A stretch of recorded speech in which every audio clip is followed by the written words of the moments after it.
magnésio, a gente vai ter isso só nos cereais integrais. E hoje as pessoas compram pão achando que é integral, quando aquele pão que diz no rótulo integral, ele é 80 a 90% farinha refinada. Então a gente deve ter muito cuidado, pessoal. Pão integral é pão duro, é aqueles pães tipo alemão que ficam duros. Não tem pão integral com 80% ou 90% ou 100% farinha integral que seja fofinho, que seja mole. Então o melhor teste para descobrir um pão integral é apertar esse pão. Quando esse pão for bem duro, é porque ele é integral. Claro, não vale pão ser velho ou torrado, né? Tem que ser um pão fresquinho e ele vai ser duro.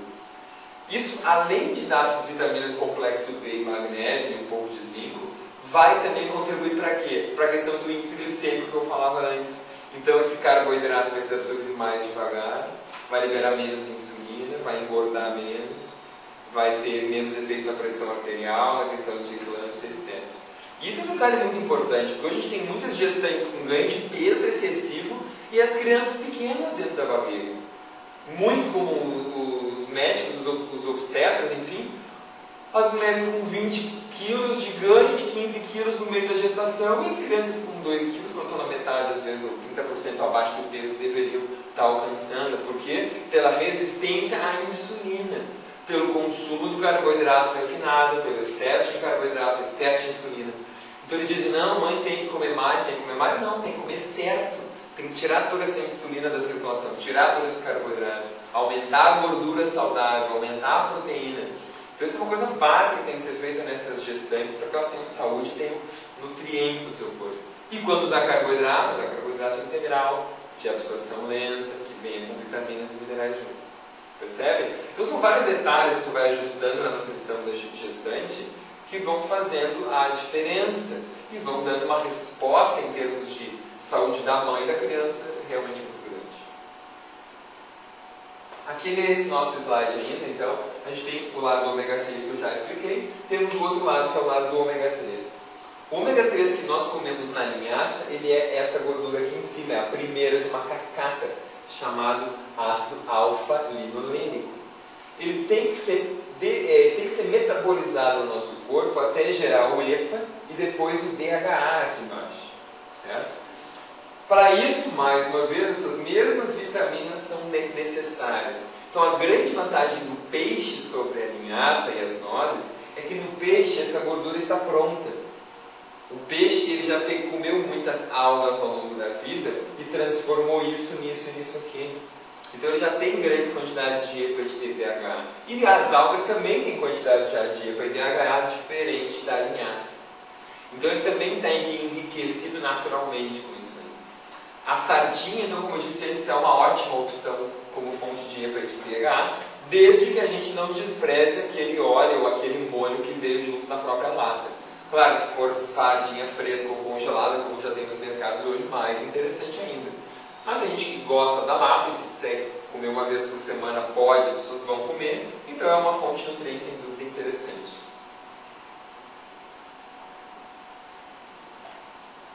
Então aqui eu vinha frisando com todos esses nutrientes, lembrando o último aspecto do iodo, frisando ainda, o iodo tem um aspecto na desintoxicação. Ele é um elemento que estimula a eliminação de outras substâncias tóxicas do nosso corpo, como o excesso de produtos clorados, bromados e fluorados. Então percebam, voltem lá na química básica, são todos os halogênios, iodo, cloro, flúor e bromo. Então, a gente ingerindo um pouco mais de iodo, ela ajuda a eliminar o excesso de flúor, que pode estar vindo aí dos produtos dentários ingeridos na infância dessa mãe. O flúor também ele é um contaminante através de agrotóxicos e também de produtos derivados de petróleo, ele é usado em diversos tipos de produtos químicos, enfim, que a gente acaba inalando também. O flúor acaba vindo na nossa água tratada da mesma forma que o cloro. O cloro que é adicionado na água reage com a matéria orgânica, gerando cloraminas, que são formas orgânicas do cloro, que são tóxicas também para o nosso corpo, são cancerígenas.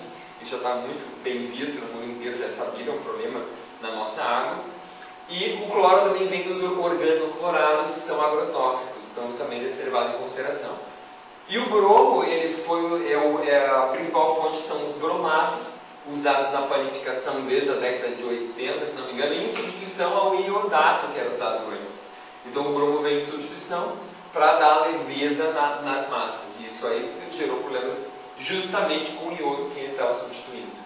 E o bromo também é usado em produtos que são adicionados em plásticos, em colchões, em almofadas como anti-chama, então para não pegar fogo num colchão, etc., num plástico, eles adicionam substâncias polibromadas ou policloradas, que são bastante tóxicas e persistentes no meio ambiente. Então esse era o último aspecto em relação ao iodo que eu queria frisar.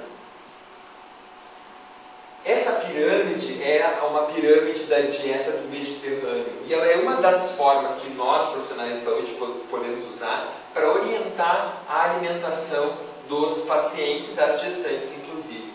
Perceba que essa pirâmide começa na base pela atividade física regular, que deve ser também estimulada durante a gestação.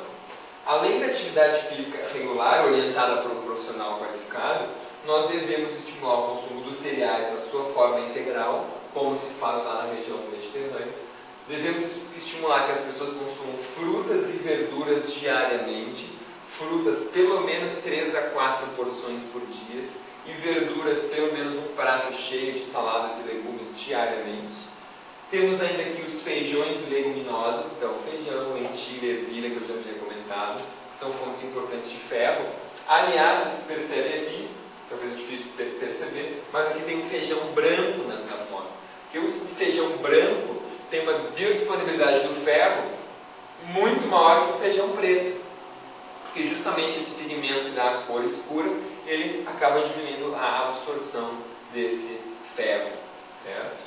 Temos ainda aqui as oleaginosas, que são também uma parte importante dessa nossa alimentação funcional. Então são alimentos com muitos nutrientes na sua composição, que vão enriquecer essa gestante, entre eles o selênio, que é muito importante para o sistema antioxidante do nosso corpo. O zinco também é importante para a digestão, para a formação de hormônios, de neurotransmissores e também para a parte antioxidante.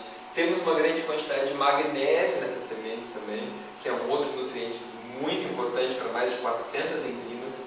Então, são sempre além das gorduras que eu já havia comentado, ômega 6 e ômega 9. Então, um complexo nutricional aí concentrado em uma pequena porção. E as pessoas têm muito medo da caloria disso aí, né? Mas é muito calórico, ou vai aumentar o colesterol, é a ideia que elas têm, porque é gorduroso. Mas a questão do colesterol é a maior coisa sem sentido que as pessoas podem pensar. Porque justamente a gente usa essas sementes para combater o excesso de colesterol. Porque elas têm na composição fitosteróis. Fitosteróis que vão competir com o colesterol na absorção no intestino, diminuindo a quantidade de colesterol no sangue circulante. Então realmente vai ter um efeito benéfico. E quanto à questão calórica, a gente vai usar isso aí em substituição a alguma outra coisa. Em substituição àquelas bolachinhas recheadas, aquela esfirra, aquele pão de queijo, aquele sanduichinho do lanche da tarde, entendeu? Aquele cachorro quente, que é uma caloria vazia, um alimento sem grandes qualidades nutricionais, então ele vai substituir com muita vantagem. Então não há que se preocupar muito com esse cálculo calórico tão detalhado. Porque ninguém nasceu contando caloria e há poucos anos atrás nem existia contagem calórica, ninguém sabia o que tinha caloria em cada alimento. Não é por causa disso que a gente vai ficar mais gordo ou mais magro, essa é a verdade. As pessoas têm que aprender a comer os alimentos corretos, que passam a informação correta para o seu corpo.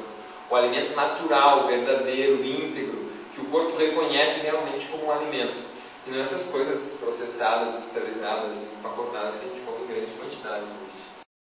Continuando na nossa pirâmide, a gente tem aqui um passo acima na nossa pirâmide do Mediterrâneo, o azeite de oliva, o óleo de oliva extra virgem, que é um hábito comum nessa região mediterrânea, o queijo e o iogurte, que são comuns também nessa região, em relação porque eles usavam os lácteos mais na forma fermentada, e veja que isso é no hábito diário, ainda que tinha o vinho como moderação, que obviamente para as nossas gestantes nós não vamos orientar.